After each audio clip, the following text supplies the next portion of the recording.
Hey, hello, I'm Kråkan, also known as Chorus Cornix, and welcome to YACC, yet another Crowcast, where I pick a game, I play for a week, and then I talk about it. This week's game is ABZû, and it was made by the same team that made Journey and Flower. So, Giant Squid and 505 Games, and it was released in 2016. The name ABZû actually has a meaning, and it's comprised of two words, ab, which basically means ocean, and su that basically means to know, so ocean of wisdom. So it's part of the game plot. You go through the ocean and discover and learn what actually happened, because when you start the game, you wake up on the surface of water. There's huge bodies of water in all direction, and the only thing you can do is swim down. You quickly realize that you're not in fact a person, you're something else. And it's later revealed that you're in fact a machine. So you swim down to the bottom of the ocean, and you find this unfriendly white shark, and you kind of explore on, and you find like these. It's a shark statue that you can sit on and meditate.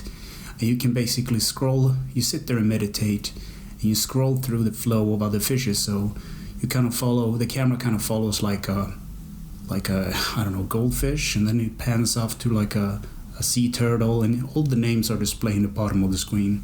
Kind of chill kind of moment. You just sit there and meditate. And there are also these kind of hidden collectibles that are like seashells. And there are light pools which release even more sea creatures. But eventually you will reach like a death-like place. It was very dark, no life, no energy. And you swim into this blue kind of light tube, and you end up in a sort of like a universe kind of sphere. You basically swim through the air, and you activate this kind of device with some kind of power you have inside of you, and you kind of swim out of this tube, and all of the ocean around you kind of comes sprawling back with life, and you repopulate everything with bright colors. So that's one of the things with which this game is really beautiful, and all the colors pop, and this would be the equivalent of actually sticking your head down in the Caribbean water with nice beautiful fishes, I guess, because everything is bright and vibrant. And anyway, you kind of explore the ocean more, and kind of more places open up to you, and you find these kind of drones, I want to say, machines that help you get through areas. They basically act like a MacGuffin, kind of like a key. And then you come across these big triangular kind of openings, I guess. They kind of look like Dave from the AI from 2001 movie. It's kind of like this ominous kind of scary thing. And eventually you go down to the bottom, deeper regions of the sea, and you come across these this is really scary part, because I really fear big bodies of water and deep kind of places. So you go down in the dark, and you see this really big kraken squid creature, but it's actually friendly, and it's one of those things like, okay, I'm really uncomfortable, but I'm gonna see this through. And eventually you reach this big triangular kind of shape, the big center of it all, and the shark kind of attacks it, and you realize that this thing is actually bad. And what happens next is that there's a shock wave sent out, and basically you and the shark companion basically gets unconscious. And later on you save the shark from some rubble, and it dies basically. So it's kind of this sad moment, because the big white shark was actually protecting the sea from this kind of evil entity, this big red triangle. So you activate the last of these kind of sacred places, and you get this power, and you go back to kind of destroy the triangular thing, and that restores the balance of the sea basically. And the core kind of shuts down, and it gets sprawling with life basically.